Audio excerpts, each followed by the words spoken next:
এমন একজন সাহাবী যার উচ্চতা খাটো ও দেখতে অসুন্দর এবং চরম দরিদ্র হওয়ায় মদিনার বুকে কেউ তার সাথে নিজের মেয়ের বিয়ে দিতে রাজি হতো না। সেই অবহেলিত সাহাবী এরপর এমন এক কাজ করে বসলেন যার মর্যাদা দেখে সকলেই অবাক হয়ে গেল।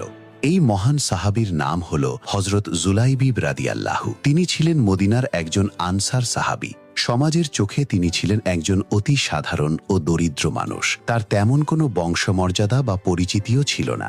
শারীরিক গঠন ও সামাজিক অবস্থানের কারণে মদিনার কেউ তার সাথে নিজেদের মেয়ের বিয়ে দিতে চাইত না।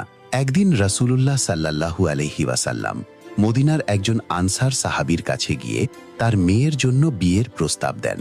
আনসার সাহাবী অত্যন্ত খুশি হয়ে সম্মতি দেন, কিন্তু যখন নবীজি জানালেন যে প্রস্তাবটি তিনি নিজের জন্য নয় বরং জুলাইবিবের জন্য নিয়ে এসেছেন, তখন সেই সাহাবী অবাক হয়ে যান এবং স্ত্রীর সাথে পরামর্শ করার কথা বলেন।